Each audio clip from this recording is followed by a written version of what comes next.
Très chers amis, vous savez, quel que soit le moment heureux, quand on pense le pays qui nous a vu naître, la Guinée, se trouve dans une situation lamentable, nous devenons de coup un peu malheureux, pour ne pas dire malheureux, parce que chacun d'entre nous a ce sentiment d'appartenance, d'appartenir à un pays qui nous a vu naître et que nous voyons aujourd'hui la destruction programmée de ce pays par un groupe de bandits, par un groupe de délinquants. Très chers amis, comme je disais dans mon sous-titre,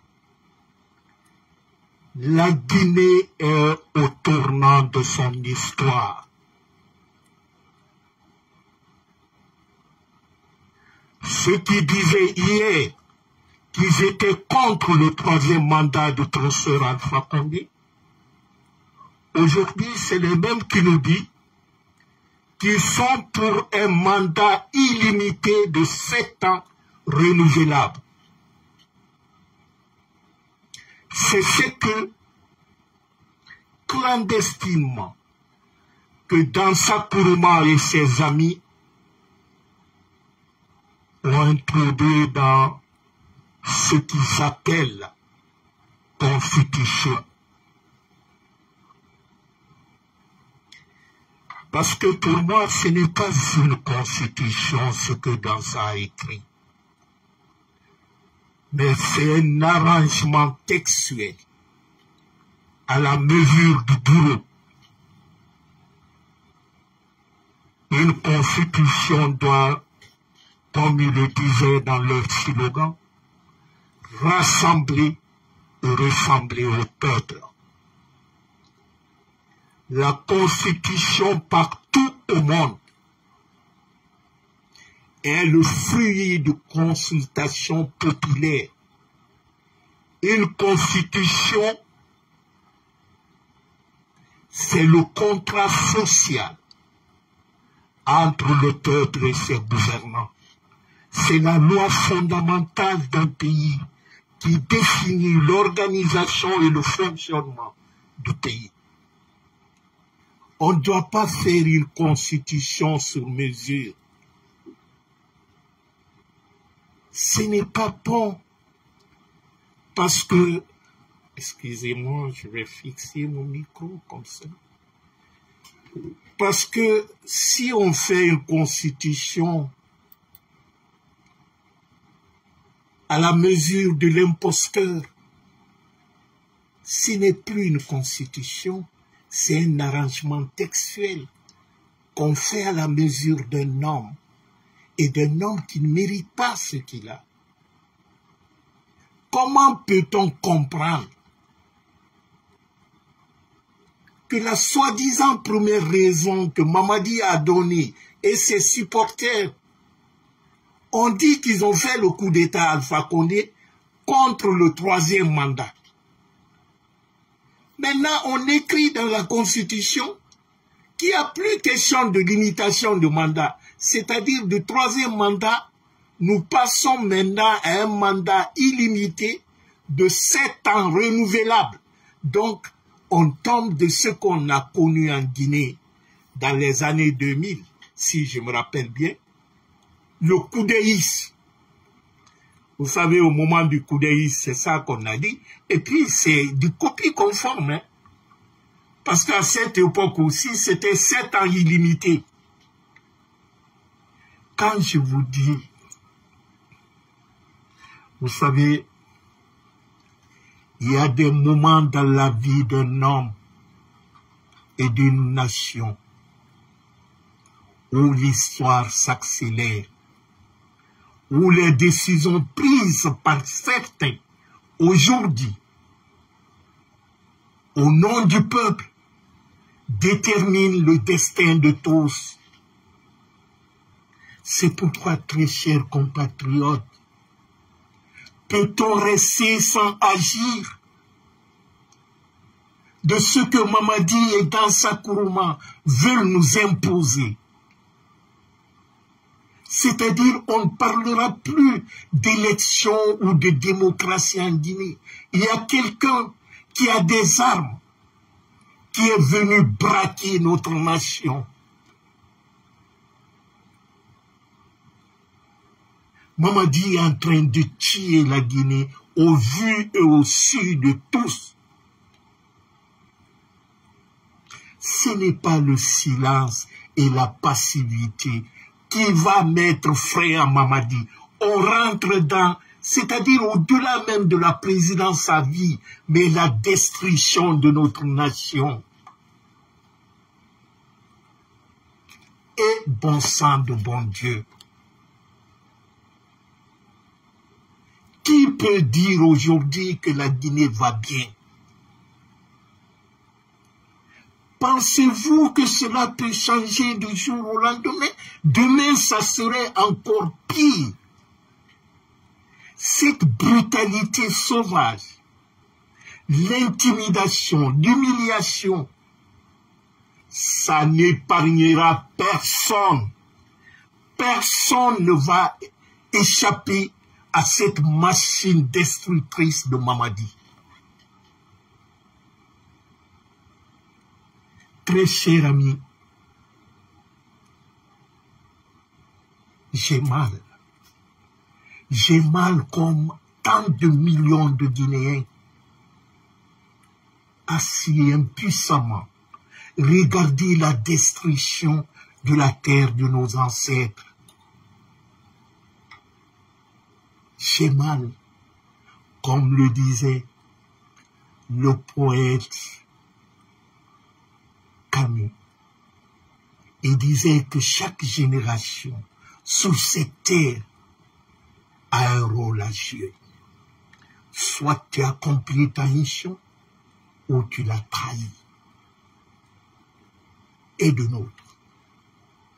Nous qui sommes nés après l'indépendance, tous ceux qui sont nés après 58, aujourd'hui à Formou, ils ont 60 ans. On n'a pas connu la peine de nos devanciers qui sont morts pour nous léguer cette liberté que quelqu'un sorti de nulle part vient nous retirer cette liberté. Aujourd'hui, tout Guinéen vit dans une prison à ciel ouvert. Sans doute, très cher ami, on ne va pas reventer la roue. On ne va pas refaire le monde. La mienne, c'est pourtant qu'elle ne fera pas. Notre génération a échoué. Mais battons-nous pour préserver l'avenir de nos enfants. Ceux qui n'ont rien demandé, aujourd'hui qui subissent, ne nous assurons pas regarder ce groupe de bandits armés détruire notre pays devant nous. Je fais appel à la conscience collective de tout Guinéen, parce que nous sommes en train de perdre la République. Cette tâche, elle est peut-être plus grande, mais ensemble, mobilisons-nous, parce que c'est notre destin qui est en jeu. Parce que ce qui est en train de se passer aujourd'hui, ce que Dansa compte remettre à Mamadi dans 3 jours, c'est-à-dire le samedi prochain, le 28 juin, ce chiffon, ce brouillon qu'ils appellent constitution, ne reflète pas la Guinée et ne ressemble pas à la Guinée. Au-delà même des mandats illimités de 7 ans, quand je vous dis que même la direction générale des élections que Mamadi vient de créer n'existait pas dans la Constitution. Dans la Constitution, c'était dit dedans qu'un organe autonome et indépendant qui va se charger des élections. Mais Mamadi a promulgué, c'est-à-dire il a créé un service public pour les élections. Donc, il est en porte-faux avec ce qui est dans la Constitution. Donc, dans ça, il était obligé de retirer l'article là dans la Constitution. Ça s'est fait il n'y a pas 3 semaines. Certains même disent que l'enlèvement de Mohamed Traoré est lié à tous ces problèmes. Vous savez, on a affaire avec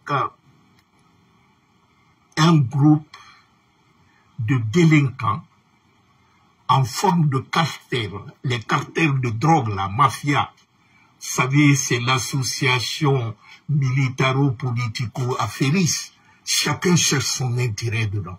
C'est-à-dire la Guinée devient leur source de revenus. Donc, dans cette quête-là, chacun veut que le roi le dise, « Ah, mais toi, tu travailles bien. » Donc, chacun agit, mais contrôlé, tout est contrôlé par le parrain. Mamadi qui est le parrain. Donc, chacun entre eux a des missions. Faire disparaître les gens, assassiner ceci, enfermer cela, aller piller, intimider. Parce qu'avant Mohamed Traoré, vous savez Mohamed Traoré, comment? Mohamed Traoré, Maître Traoré, écrivait des articles et critiquait de fois les positions. Certes, n'allons pas rentrer dans le passé ce qu'il était, mais pour moi, un homme qui se rend compte que le chemin qu'il suivait avant n'était pas bon et revient sur le bon chemin, moi je crois, quelles que soient nos divergences, il faut l'excuser. Mohamed Traoré s'est rendu compte qu'au début, il a été manipulé. Que dans cette manipulation, il s'est rendu compte, il dit qu'il ne peut pas continuer dans ce sens. C'est pourquoi il a démissionné comme conseiller au CNT et il faisait des critiques. Et sa dernière critique, c'était de dire qu'à cette allure où les choses vont avec la création de cette direction générale, disons, des élections, il dit, mais faites comme le Mali, c'est-à-dire dire que tu es président par décret. Parce que, effectivement, en Guinée, c'est ça qui est. Mamadi a interdit à tout journaliste, c'est-à-dire dans toute l'administration, de ne pas l'appeler président de transition, de l'appeler président de la République. Parce que le professeur Alpha Condé a dit qu'il n'a pas démissionné. Donc Mamadi, en contrepartie, sur tous les documents officiels, il écrit président de la République. Et les gens, il faut dire président de la République, si vous comprenez. Donc, de facto, pour lui, il n'est pas président de la transition. Il est président de la République. Donc, il fait tout ça là. C'est pourquoi je dis, ça sert à quoi, hein, les recensements là, constitution, les faux constitutions, ça ne sert à rien. Ça ne sert à rien. Ça consiste d'empêcher la Guinée, la terre de nos ancêtres d'avancer. Mamadi est venu, c'est-à-dire Mamadi a fait tellement de mal. Ils ont tellement détruit, que ce soit sur le plan humain, sur le plan économique, sur le plan minier, sur le plan environnemental, sur le plan social. Il se dit qu'il n'a plus de porte à sortir, qu'il ne peut plus faire marche arrière. Donc il continue à bousiller. C'est pour vous dire, chers compatriotes, que la Guinée est au bord du gouffre. Nous sommes au bord du gouffre. Et notre rôle, notre tâche, à chacun de nous, à notre petite échelle, c'est de préserver le peuple, le bien que nos ancêtres, depuis l'indépendance, le devancier, et ceux qui sont venus par après, cet acquis démocratique, de préserver cela à tous les prix, quel que soit le prix qu'on doit donner. Parce qu'on dit, une démocratie meurt, c'est lorsqu'on veut qu'elle meure. Sinon, un homme cruel comme Mamadi, avec la mobilisation populaire, il ne pourra rien. Lui-même, il a dit à Alain Foucault que tout ce qui l'inquiète, c'est la révolte populaire. Donc c'est à nous d'en parler autour de vous. Quelqu'un qui dit qu'il est venu contre le 3e mandat, il veut nous proposer un mandat illimité, c'est-à-dire président à vie de Koudéis, 7 ans renouvelables à l'infini. Vous savez, c'était la même chose en 2000. C'est-à-dire avec le coup d'État. C'est la même chose. Mais cette fois-ci avec une brutalité encore plus supérieure. La disparition des gens, si vous savez combien de personnes disparaissent par jour en Guinée, et combien sont morts déjà, dont les corps ne sont même pas rendus à leurs parents. Sadiba, sa famille n'a pas vu son corps. C'est les militaires qui sont partis l'enterrer et durant des semaines, ils gardaient le cimetière. Personne ne sait si c'est le corps de Sadiba qu'on a enterré à Mandiara. C'est les Saint-Louis, on refuse de donner son corps à sa famille. Depuis 1 an maintenant, on a appelé sa femme de venir identifier son corps, on ne l'a pas remis. Quand je vous dis qu'il y a des centaines et des centaines de militaires qui ont disparu, tous les militaires que Mamadi a tués le 5 septembre, aucun corps il n'a rendu à des parents. Croyez-vous que cet homme-là va vous épargner, vous? Même ceux qui l'applaudissent là. Mamadi est né criminel. C'est-à-dire, c'est dans son ADN. Mamadi vit avec le sang. Donc, c'est à nous de stopper cela. Vous savez, chers amis, on se baigne jamais 2 fois dans le même fleuve. C'est un philosophe grec qui le disait, Héraclite. L'histoire, c'est un flux constant. Et être au tournant de l'histoire signifie que ce fleuve prend une nouvelle direction irréversible. Et c'est à nous de bloquer. Si nous laissons Mamadi s'implanter, je vous jure, le Guinéen vivra dans l'enfer absolu. Mamadi est pire qu'un criminel. Tout ce que Mamadi fait en Guinée,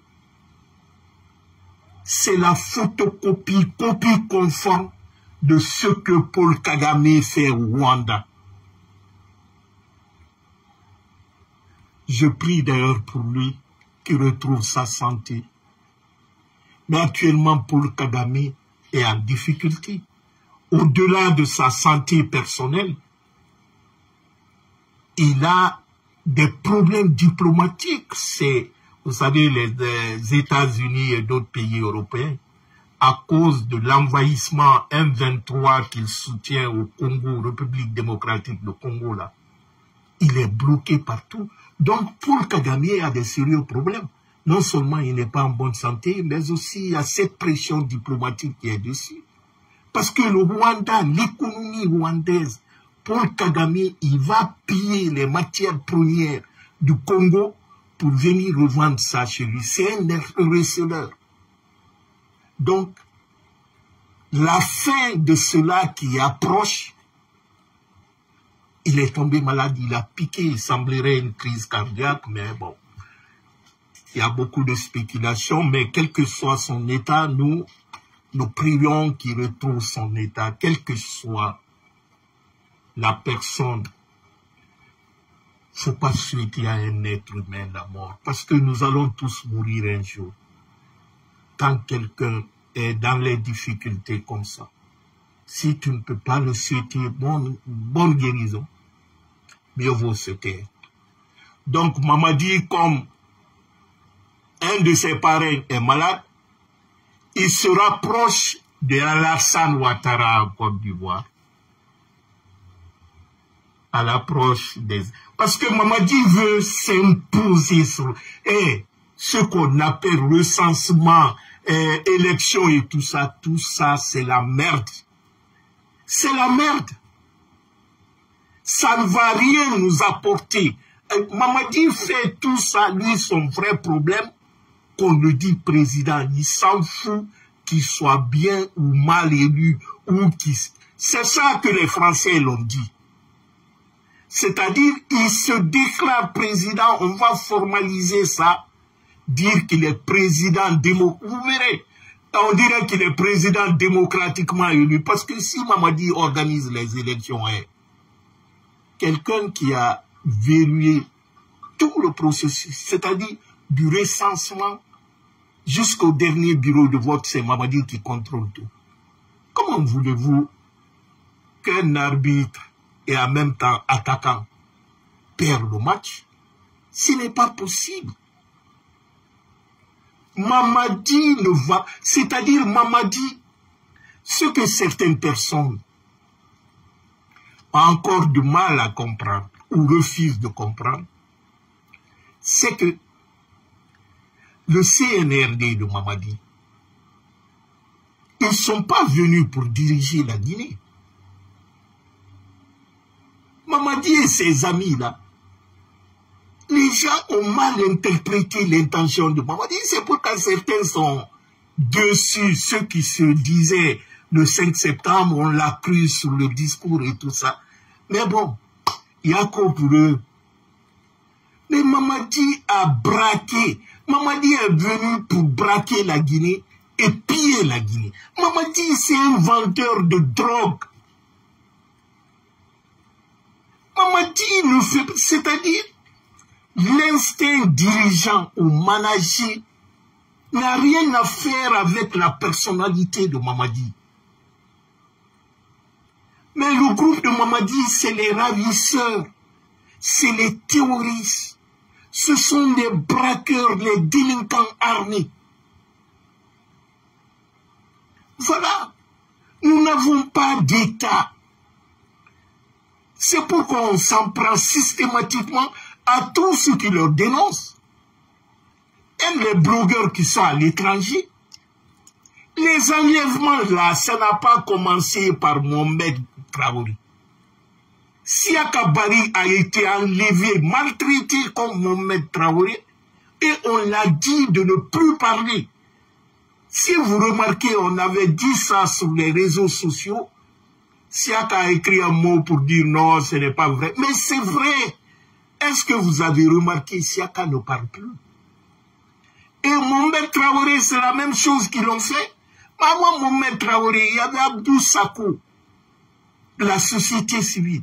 La même chose qui s'est passée avec les Founike Mengue, les Bindoba, les Habib Marwan, les Sissi, les Ramatoune Kolon, les Ousmane Nolé, et tant d'autres. Il y a combien d'anonymes comme ça qu'on a enlevés? Les Guilman Kouyati. Pensez-vous que Mamadi, c'est-à-dire, de fois, vous savez, on dit que celui qui dit qu'il ne croit à rien, quelles que soient les preuves ou les explications, lui, de toutes les façons, ça l'arrange, il en profite. Donc, une telle personne, tu n'as même pas besoin de le convaincre. Nous parlons de l'avenir de la Guinée. Nous parlons de la nation guinéenne. Nous ne parlons pas d'un individu qui en profite. Donc lui, le profit qu'il gagne là, pour lui, ça suffit. La Guinée s'en fout de la Guinée. Eux, c'est leur choix. Mais nous savons tous que ces gens-là, Mamadi et son groupe, ne sont pas des responsables. Ils n'ont jamais été responsables. Voyez-vous comment notre pays est géré à l'heure là? Ça fait honte. Ça fait honte de voir un pays, la Guinée, qui a été le champion ou le pionnier de l'émancipation du peuple africain en 1958. Le pays de Camara Laye, le pays de Samori Touré, d'Alpha Yaya Diallo, de Dina Salifou, de Djigolo Toba et de tant d'autres héros qui ont combattu contre la pénétration coloniale en Afrique et en Guinée particulièrement. Que nous voyons ce pays-là traîner dans la boue par un groupe d'incultes, par un groupe de bandits armés, et que nous nous asseyons, nous regardons, c'est-à-dire nous prenons ça comme une fatalité. Et quand j'entends, pour tout le respect que j'ai pour la religion musulmane, mais quelquefois je suis déçu. Je suis déçu du comportement de certains qui se disent imams ou sages. Comment peut-on considérer quelqu'un qui prend les armes, vient tuer les gens, prend un pouvoir dont il ne peut même pas exercer, dont il n'a aucune capacité, aucun moyen de gérer le pays, continue de tuer les gens, dire à celui-ci, c'est Dieu qui l'a donné. Et Dieu ne donne pas le pouvoir à quelqu'un pour faire le mal à ses semblables. Quand Dieu te donne le pouvoir, il te donne avec toutes les bénédictions. Mais combien de malédictions qu'on subit, si ce n'est pas les feux, c'est les assassinats, l'insécurité, c'est les crises de liquidité à la banque, c'est le kidnapping des gens, c'est l'emprisonnement arbitraire. Dieu ne peut pas envoyer un tyran, un shaitan à un peuple qu'il adore. Mais quand je vois certains religieux, connaissant que nous sommes un peuple à 90% croyants, musulmans, et 70% d'analphabètes, utiliser la foi religieuse pour cautionner le criminel, le braqueur et l'imposteur, ça me fait mal. Ça me fait mal. J'ai honte pour ces imams ou ces sages qui s'adonnent à cet exercice parce qu'ils cherchent que le mangement, avoir une voiture, en trahissant la foi, en mentant au nom de Dieu. Vous êtes les caves. Dieu n'aime pas la trahison et l'hypocrisie. Dieu n'aime pas, on dit, un homme qui tue une personne, il a tué toute l'humanité. C'est dans le Coran et c'est dans la Bible.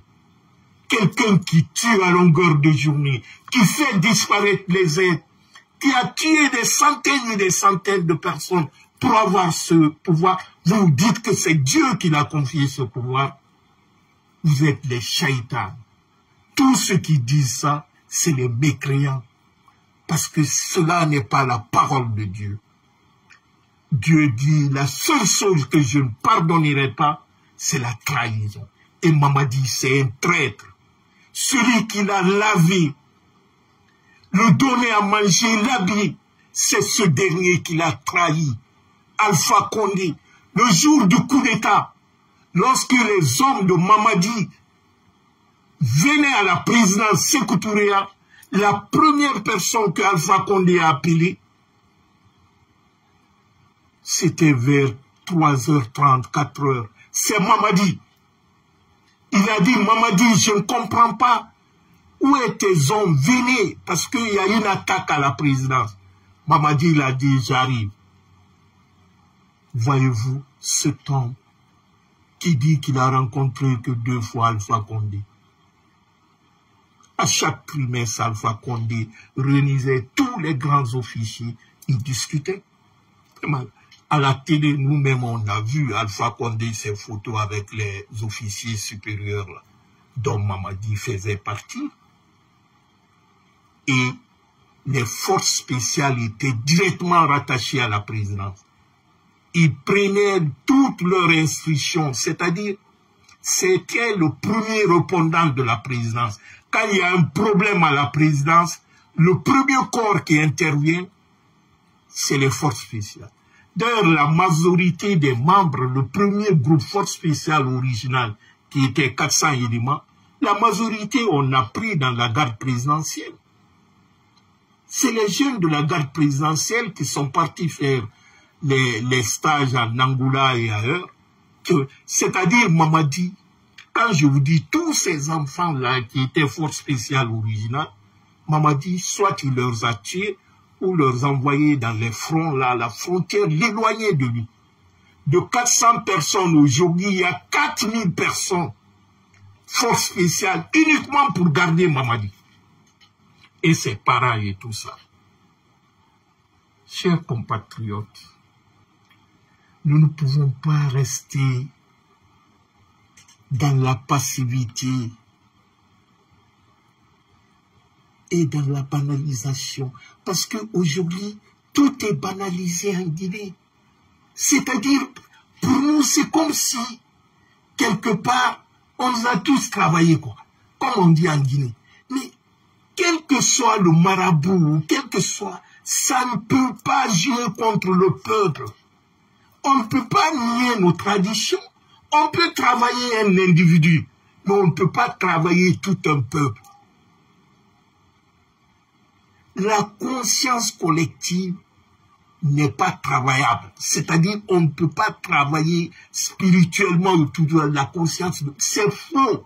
Ce n'est pas possible. On est dans un pays où la manipulation, Mamadi a appauvri les Guinéens pour les dominer. Mais ça va durer jusque quand? On ne peut pas se faire aimer par l'argent et par la force. Ce n'est pas possible.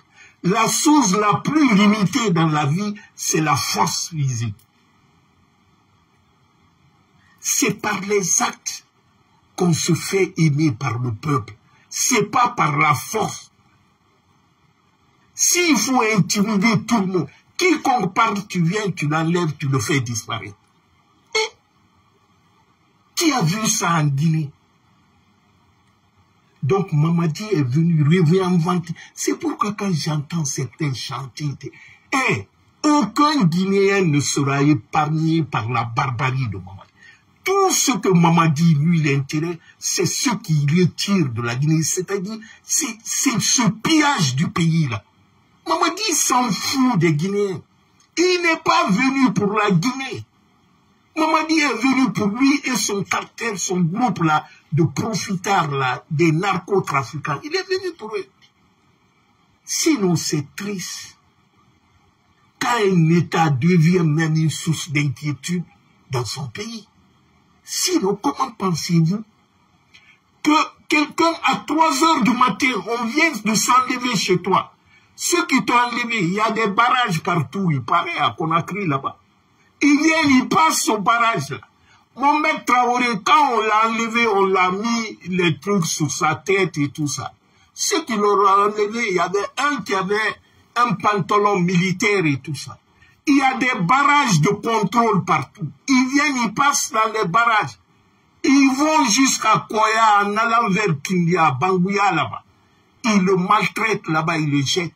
Et qu'on vient nous dire que non, ils ne connaissent rien. Mais les bandits ne ciblent que ceux qui sont contre le pouvoir. C'est les activistes, les avocats, les trucs là. C'est-à-dire, il suffit d'être contre le pouvoir pour que, selon eux, pour que les bandits te visent. Mais soyons sérieux. Soyons sérieux. On est dans un état voyou. Parce que c'est les voyous qui ont braqué le pays. C'est ça la réalité.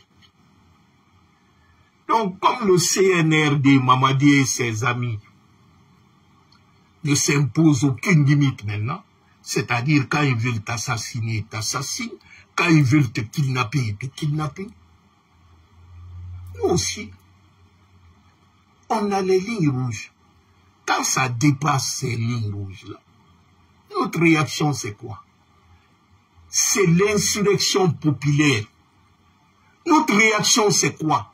C'est aussi kidnapper les parents ou les trucs. Si on n'arrive pas à voir les parents, ou fils ou mère ou quoi là, d'Amara, de Mamadi, de Bala Samoura, d'Idi Amin ou quoi, on les kidnappe. Parce qu'ils nous kidnappent aussi. Vous verrez tout de suite là, quand vous prenez la sœur de Mamadi, qu'il appelle Assad Doumbouya là ou quoi, si vous ne pouvez pas atteindre Mamadi, vous le gardez quelque part, photoba là-bas, dans un coin lointain. Vous dites à Mamadi, tant qu'il ne libère pas Fourkemenge, vous n'allez pas libérer sa sœur, vous verrez bien que les négociations vont se mettre en place. Il faut théoriser le terrorisme. C'est tout à fait légitime. Parce qu'on a affaire avec les bandits sans loi, sans foi. Il n'y a aucune règle avec Mamadi. C'est-à-dire, l'État, le pays est braqué par un groupe de délinquants armés. C'est ça la Guinée actuelle. Donc, chers compatriotes, comme je disais au départ, le mal est profond. Nous sommes au grand tournant de notre histoire. C'est à nous de l'écrire. Sinon, ces actes-là sont irréversibles. Mamadi et ses amis, tous ceux qui étaient contre le troisième mandat d'Alpha Condé, en disant que c'est anticonstitutionnel, c'est eux aujourd'hui qui sont pour 7 ans renouvelables illimités, c'est-à-dire le coup d'Éis. Donc à quoi a servi le coup d'État alors? Quelle est la raison? La vraie raison du coup d'État, c'est un instinct de survie. C'est un groupe de narcos qui a été identifié, dont on devrait leur attraper. 24 heures après, Namouri est venu en parler à Mamadi et Mamadi a agi. C'est ça la vraie raison. C'est-à-dire les bandits qui voulaient échapper à la prison, ils ont trouvé la solution. Ils disent, on va braquer la présidente. Si ça réussit, on prend le président, nous on s'assoit dessus. C'est ça. C'est pourquoi vous avez vu tous les narcos qui étaient en prison. Kaba qui était arrêté par les Kegro, le groupe de Kegro, celui qu'on a vu les navettes qui étaient Guinée-Bissau, venaient mettre les drogues chez lui. On a fait passer ça à la télévision. Kaba, c'est l'arrivée de Mamadi que Mamadi l'a libéré. Il y a une dame aussi qui travaillait à la douane au port de Conakry. Si vous vous rappelez, il y a eu des articles en disant que le colis était destiné à Antonio Soari. Et cette dame-là, comme elle a refusé de parler, on l'a mis en prison. Mamadi est venu, il l'a libéré. Vous avez entendu aussi le Marocain belge qui a connu, Mamadi était son garde-corps lorsque ce Marocain belge-là était en Hollande. Il y a la photo de Mamadi. Ce dernier-là, lorsqu'on l'a poursuivi en Belgique pour des délinquances là, et il était impliqué dans l'affaire de drogue, c'est en Guinée qu'il est venu se réfugier. Mamadi l'a donné un passeport diplomatique. Et lorsqu'on a parlé, on l'a fait évader. Mais par après, on est parti l'attraper en Mauritanie. Donc, Mamadi n'est qu'un bandit. C'est un bandit né. Il ne peut pas se passer. Mais pour ceux qui suivent leur truc là, hier, il était dans la famille de son grand-parrain, celui qu'il appelait grand, qu'il a fait rentrer dans ce monde-là, qui est décédé. Bakala. Bakala, c'est Ousmane Kaba. Bakala est décédé parce que Mamadi l'a trahi, il a piqué une crise. Bakala, il envoyait la drogue dans les conteneurs. Et Mamadi, pour le détourner, Mamadi a fait double jeu. Et Bakaba, lorsqu'il a pris ça, il a piqué crise. Hier, Mamadi était dans sa famille parce que, pour une question, je ne sais pas, il veut se racheter, mais sur le cadavre. tu as déjà trahi la personne ici. Toute la famille de ce dernier, c'est ça. Donc, très cher ami, on a affaire avec un groupe de délinquants armés. La seule et l'unique solution pour nous, c'est la révolte. C'est la révolte populaire. Parce qu'aucun Guinéen ne peut échapper à ce que nous vivons comme ça. Et ils veulent formaliser ça devant nous. Après-demain, le samedi, dans son arrangement là qu'ils appellent constitution, il doit aller remettre ça à Mamadi. Mamadi va prendre dans 24 heures un décret pour publier que le référendum aura lieu. Les gens ne connaissent même pas le contenu, n'a été même pas l'avant-projet qu'on a fait passer. Ils n'ont jamais parlé de ces points-là, hein, parce que c'est top secret. Et il y a même les articles dedans, tu ne peux pas croire. Pour être candidat, il faut être sur le sol guinéen une année avant l'élection. Tout ça, c'est pour éliminer les autres. Il dit, au-delà de 80 ans, tu n'es plus... Ce qui est marrant encore dedans, ils disent que le coup d'État est interdit. Dans la Constitution, ils disent que le coup d'État est interdit. Et celui qui est là, il est venu par coup d'État. Un poussiste partout au monde, c'est un criminel. Et dans toutes les conventions régionales ou internationales, quelqu'un qui fait un coup d'État, un militaire, il ne peut pas se présenter aux élections qu'il a fait le coup d'État avec le président. Sinon, ça n'a pas de sens. Tu fais le coup d'État à un président et puis tu te présentes comme son remplaçant forcé.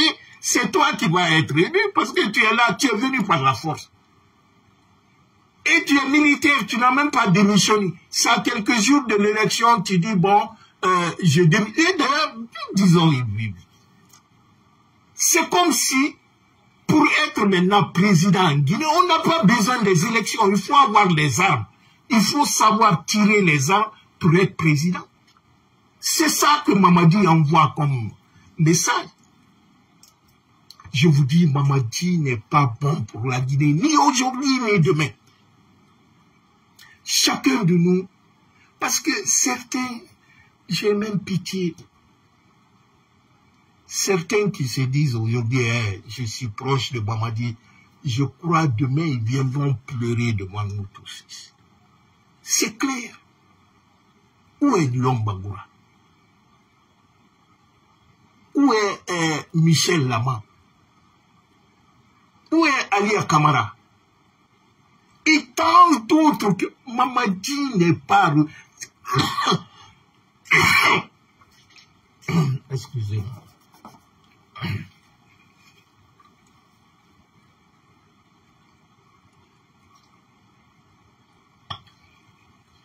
Mamadi, c'est un traître. Vous savez, tout traître est irreconnaissant. C'est un ingrat. Lui, tout ce qui l'intéresse, c'est-à-dire c'est la phobie. Mamadi, c'est comme quelqu'un qui rêvait de la grandeur dont il ne pouvait pas accéder sans la force physique, sans les armes. Sinon, un président qui s'achète une montre de 400 000 pour fumer qui distribue des véhicules de milliards à des gens, les vauriens et les démagogues comme ça. C'est-à-dire, si ce n'est pas des imams, c'est les artistes abandonnés ou c'est les insultologues sur les réseaux sociaux, on distribue. Et pourtant, il y a plus de 14 000 enseignants qui n'ont pas leur arriéré de salaire. Il y a des étudiants boursiers aujourd'hui qui sont au Maroc, qui sont en Russie, en Égypte, Tunisie, qui n'ont pas reçu leur pécule. Et c'est les milliards, ces véhicules qu'on donne à Makanira, à Mam Traoré, à Yama Soko, je ne sais pas moi, à tous ces artistes bidons-là, ou même ceux qui insultent sur les réseaux sociaux, on leur distribue des véhicules, des maisons. Un enseignant qui a fait 40 ans de service, il n'a même pas un vélo. Et sa retraite ne le permet même pas de nourrir correctement sa famille. C'est quelle reconnaissance? C'est quelle image qu'on envoie à nos enfants? dire qu'il faut être insultologue sur les réseaux sociaux pour profiter de ton pays, pour qu'on te donne la voiture, pour qu'on te donne le travail, parce que c'est ça. Donc, Mamadi est venu détruire tout ce qui est valeur sacrée dans notre pays. Ça, sur tous les plans. Donc, c'est à vous que je m'adresse. Surtout toi, soldat de la République, tu as prêté serment de protéger ce peuple innocent qui se fait violenter tous les jours, qui se fait humilier par ce groupe de délinquants. Protège-le. Fais-le, tu ne le fais pas pour lui, mais tu le fais pour toi-même, parce que c'est ce serment que tu as prêté en prenant cette tenue. Braves soldats, ce n'est pas encore tard. Nous comptons sur vous, parce que nous avons affaire à des brigands. C'est les dangereuses personnes qui ont pris les armes et qui nous tuent, qui nous kidnappent, qui nous mettent en prison, qui violent nos enfants.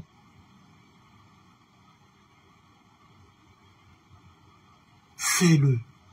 Si tu le fais, l'histoire te reconnaîtra comme un héros de la nation. Tout le peuple de Guinée sera reconnaissant envers toi. Que Dieu te bénisse. Très cher ami, je vous dis merci. Merci et à demain. Au revoir.